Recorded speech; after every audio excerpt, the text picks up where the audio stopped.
a month. But after the first month, once they got better, there was no difference.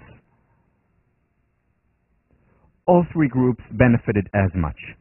Now, very important point. This does not mean that we should do away with antidepressants or anti-anxiety pills or Ritalin for ADD, ADHD. Not at all. What it is saying, though, is that we need to perhaps first ask whether exercise is or lack thereof is the underlying reason for the experience. Now, why should not we do away if the results are very similar between exercise and medication? Why shouldn't we do away with medication? Here is why. You see, let's say, let me just draw a circle. No. Let's say this is the total population of people who are depressed. We know that Zoloft or antidepressant medication helps about 60% of them. And we know that exercise also helps 60%. However, it is not the same 60%. There is an overlap by definition because it's more than 50%, but it doesn't help the same people. So there are people who are only helped by medication, there are people who are only helped by exercise, and there are people who are helped by both. So it's not saying let's do away with medication. It is important. It helps. However, it also says let's try exercise because I may be helped by exercise and not medication, or I may be helped by both.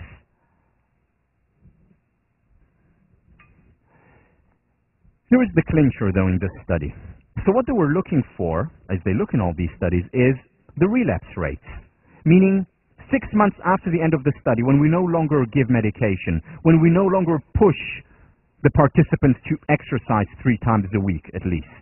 What happens after 6 months? And here is what they found. The relapse rates of the group on medication only. 38% out of the 60+% who got better returned back and had the major depression again. 38%, over a third. The group that did medication and exercise, relapse rates of 31%, just under a third of the 60+% who got better.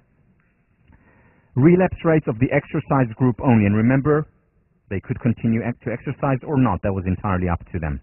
The relapse rate of the exercise-only group, 9%.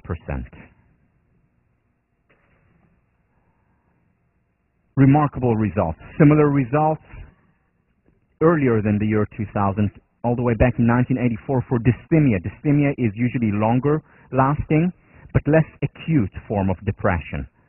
So it's a deep feeling of sadness. Lasts for much longer than major depression. But also, exercise helps this. Now, when I first saw this study, and again, there are dozens, if not hundreds of studies by now, replicating this phenomenon on different areas, as I'll talk about in a minute, I said, wow, this is amazing. So, exercise is like taking an antidepressant. Seems like it. Exercise is like taking an antidepressant. But when I thought about further, I realized that that wasn't the case. It's not that exercising is like taking an antidepressant.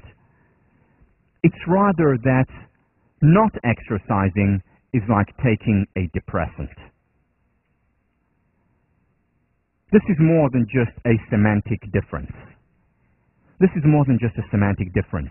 Why? Because, you see, we weren't made to be sedentary. We weren't made to sit in front of the computer or in the classroom.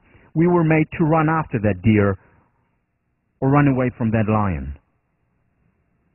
And when we frustrate a need, as we've talked about earlier, when we frustrate a need, we pay a price. So let's say our God-given or genes-given level of happiness, our base level of happiness is here. Our set point or set range is here. When we don't exercise, what we're doing is we're lowering that base level to here.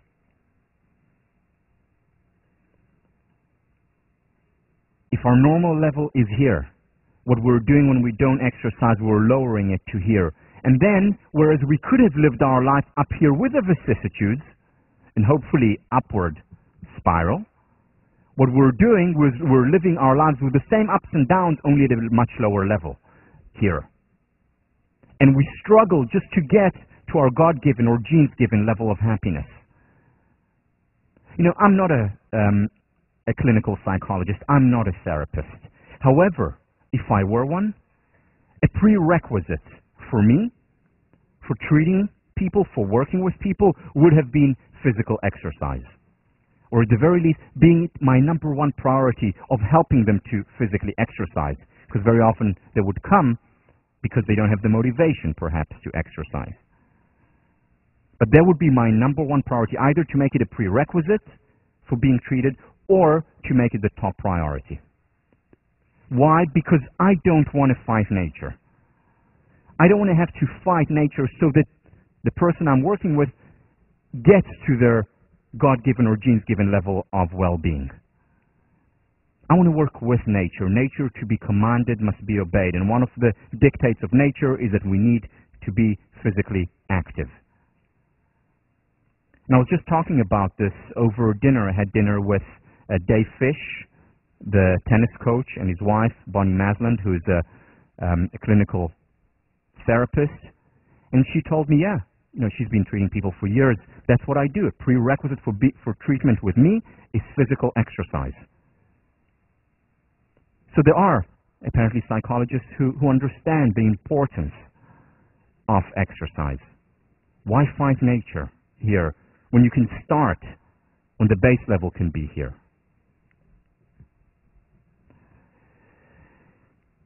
Some other benefits, again, all based on research, and you read some of it in your readings, but more benefits to exercise. First, psychological benefits, self-esteem. On a few levels. First of all, bodily self-esteem. We feel better about ourselves.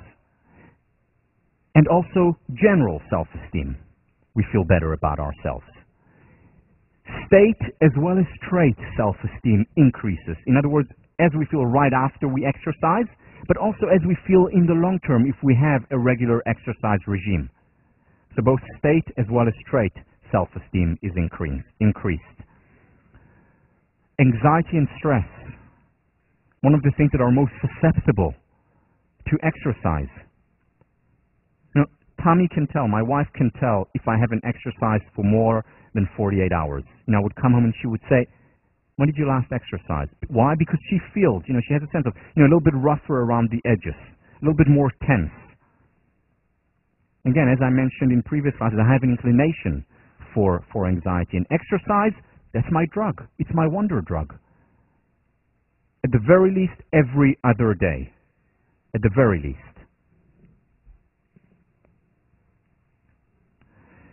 It's been used very successfully for numerous clinical disorders, even schizophrenia, in conjunction with, not on its own, in conjunction with therapy and very often drugs. But it enhances the likelihood of success if you exercise as well. Also, ADD and ADHD. Not always enough, but very often enough. People who exercise and who exercise regularly, much more likely to get over ADD and ADHD. Why? Because there are numerous effects on our brain. Numerous effects on our brain. For example, the exact same chemicals that are released when we form new neural pathways, remember neurogenesis or neuroplasticity, the exact same chemicals that we need to form new neural pathways are created when we exercise. In other words, after we go for a run, this is the time when our brain is most susceptible to creating new neural pathways. So if you exercise in the morning, during the day, you retain much better the material that you have read or you have heard. You're much more creative after exercise than if you haven't exercised for a few days. And also, it helps us release these chemicals in the exact right amount no more, no less than we need. Why? Because this is nature. Knows best what we need. And we release these exact right amounts of chemicals that we're at our best.